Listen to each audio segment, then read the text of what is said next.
80കളുടെ പകുതിയോടുകൂടി ഒരു sensational trending സൃഷ്ടിച്ചിട്ടുള്ള police action സിനിമകൾ 2010 അടുത്ത സമയം വരെയൊക്കെ ഒരുപാട് സംഭവിച്ചിട്ടുണ്ട് മലയാളത്തിൽ. സുരേഷ് ഗോപിയൊക്കെ അത്തരം സിനിമകളുടെ ഒരു മുഖമായി മാറിയ സമയം ഉണ്ടായിരുന്നു. എന്തായാലും ഒരുപാട് സിനിമകൾ അങ്ങനെ മലയാളത്തിൽ ഒരു സമയത്ത് പോലീസ് ആക്ഷൻ ജോണറിൽ വന്നിരുന്നു. എന്നാൽ ഇപ്പൊ കുറെ നാളായിട്ട് അത്തരത്തിലുള്ള സിനിമകൾ നമുക്ക് കാണാൻ സാധിക്കും. ഒരുപക്ഷെ അവസാനമായിട്ട് ഒരു പോലീസ് ആക്ഷൻ സിനിമ വന്നിട്ടുള്ളത് കരിക്കായിരിക്കാം ടോവിനോ തോമസിന്റെ. അത് ചില പോരായ്മകൾ കാരണം വിജയിക്കുകയും ചെയ്തില്ല. ഇപ്പോഴൊന്ന് വർക്ക് ചെയ്തെടുക്കുകയാണെങ്കിൽ പഴയ സെൻസേഷൻ തന്നെ ഉണ്ടാക്കാൻ സാധ്യതയുള്ള ഒരു ജോണർ കൂടിയാണ്. എന്നാൽ അതിനുള്ള പണി അറിയാവുന്നവരായിരിക്കണം എടുക്കുന്നതെന്ന് മാത്രം. പറഞ്ഞു വന്നത് ഇത്തരത്തിലൊരു സിനിമയെ കുറിച്ചാണ്, പക്ഷെ മലയാളത്തിലല്ല, കന്നഡയിൽ നിന്ന് റിലീസ് ചെയ്തിട്ടില്ല. കഴിഞ്ഞ കൊല്ലം വളരെ ഒരു വലിയ ഹിറ്റായിട്ട് മാറി ധനഞ്ജയ നായകനായിട്ടുള്ള സിനിമയാണ് ഗുരുദേവ് ഹൊയ്സാല. നമുക്ക് വീഡിയോയിലേക്ക് കിടക്കാം. അതിനു മുമ്പ് നിങ്ങൾ എന്റെ ചാനൽ ഇതുവരെ സബ്സ്ക്രൈബ് ചെയ്യാത്തവരാണെങ്കിൽ ഇപ്പൊ തന്നെ സബ്സ്ക്രൈബ് ചെയ്യുക, നിങ്ങളുടെ ഫ്രണ്ട്സ് ആൻഡ് ഫാമിലിക്ക് ഷെയർ ചെയ്യുക. ഗുരുദേവ് ഹൊയ്സാല എന്ന സിനിമയെ പറ്റി പറയുമ്പോൾ സിനിമയുടെ പ്ലോട്ട് എന്ന് പറയുന്നത് വളരെ സിമ്പിൾ ആണ്. കാസ്റ്റ് സിസ്റ്റവും അത്യാവശ്യം മേലാളത്വങ്ങളും അതിൻ്റെതായിട്ടുള്ള പ്രശ്നങ്ങളും ഒക്കെ നിറഞ്ഞു നിൽക്കുന്ന ഒരു നാട്ടിലേക്ക് ഒരു പോലീസുകാരൻ ട്രാൻസ്ഫർ ആയിട്ട് വരികയും അവിടെ അയാൾ നേരിടേണ്ടി വരുന്ന പ്രശ്നങ്ങളും അയാൾ ഫേസ് ചെയ്യേണ്ടി വരുന്ന സിറ്റുവേഷൻസും അതിൽ നിന്ന് അയാൾ കണ്ടുപിടിക്കുന്ന സൊല്യൂഷൻസും കുറെ ആക്ഷനും കാര്യങ്ങളൊക്കെ വരുന്ന ഒരു കംപ്ലീറ്റ് പാക്കേജ് സിനിമ തന്നെയാണ് ഗുരുദേവ് ഹൊയ്സാല. ഒരു ടെംപ്ലേറ്റിനുള്ളിൽ നിന്നുകൊണ്ടാണെങ്കിലും വൃത്തിക്ക് എടുത്ത് വെക്കുകയാണെങ്കിൽ ഓഡിയൻസ് അംഗീകരിക്കുന്നുള്ളതിന്റെ മറ്റൊരു പ്രൂഫാണ് ഈ സിനിമയുടെ വിജയം. കാരണം ഈ ഒരു ടെംപ്ലേറ്റിനുള്ളിൽ നിന്നുകൊണ്ട് നല്ലൊരു സ്ക്രീൻ പ്ലേ അവർ കൊടുത്തിട്ടുണ്ട്.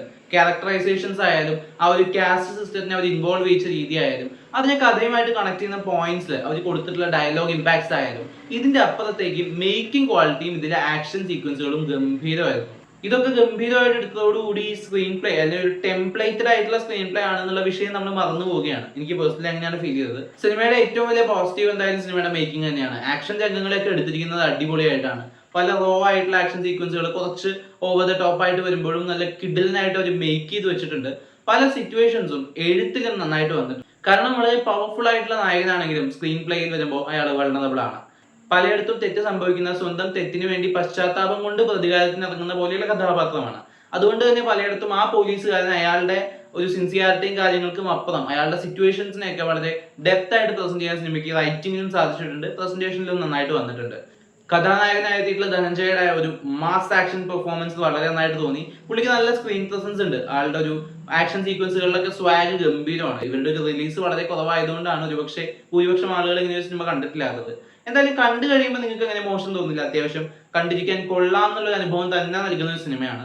സിനിമയിൽ ഒരു പോരായ്മയായിട്ട് എനിക്ക് തോന്നിയത് കന്നഡ റൂറൽ ഏരിയാസിനെ കുറിച്ചും അവിടെയുള്ള സിറ്റുവേഷൻസും ഒക്കെ സംസാരിക്കുമ്പോൾ മറ്റു ഓഡിയൻസുമായിട്ട് ഇത് കണക്ട് ചെയ്യാൻ ഉണ്ടാക്കുന്ന ചെറിയ ചെറിയ പ്രശ്നങ്ങളാണ്. പിന്നെ ഇതൊരു മാസ് ആക്ഷൻ സിനിമയാണ്. ഒബ്വിയസ്ലി ഇതിൽ വളരെ ഡീപ്പായിട്ടുള്ള ലോജിക്കും കാര്യങ്ങളും ഒക്കെ നോക്കി പോകാതിരിക്കുക. അത് ബേസ് ലെവലിലുള്ള ലോജിക്കും കൺവിൻസിംഗ് ആയിട്ടുള്ള സ്റ്റോറി ടെല്ലിങ്ങും ഒക്കെ ഓക്കെയാണ്. അതിൽ വളരെ ഡീപ്പായിട്ടുള്ള ലോജിക്കിലേക്ക് പോകാതിരിക്കുകയാണെങ്കിൽ തീർച്ചയായിട്ടും ഇതൊരു നല്ല എക്സ്പീരിയൻസ് ആയിരിക്കും. ഒരു നല്ല മാസ് ആക്ഷൻ സിനിമ കാണാൻ ഇഷ്ടമുള്ളവരാണ് നിങ്ങളെങ്കിൽ തീർച്ചയായിട്ടും ഒരു തവണ കണ്ടു നോക്കാവുന്ന സിനിമയാണ്. 2023 പുറത്തിറങ്ങിയ കന്നഡയിലെ സൂപ്പർ ഹിറ്റ് സിനിമയായിട്ടുള്ള ഗുരുദേവ് ഹൊയ്സാല. അപ്പോൾ ഈ സിനിമ നിങ്ങൾ കണ്ടവരാണെങ്കിൽ സിനിമയെക്കുറിച്ചുള്ള അഭിപ്രായങ്ങൾ കമന്റ് ബോക്സ് വഴി രേഖപ്പെടുത്തുമെന്ന് വിശ്വസിക്കുന്നു. ഈ വീഡിയോ ഇഷ്ടപ്പെട്ടെങ്കിൽ ചാനൽ സബ്സ്ക്രൈബ് ചെയ്യുക, ലൈക്ക് ചെയ്യുക, സപ്പോർട്ട് ചെയ്യുക. നമുക്കിനി മറ്റൊരു വീഡിയോകളുടെ വീണ്ടും കാണാം. ബൈ.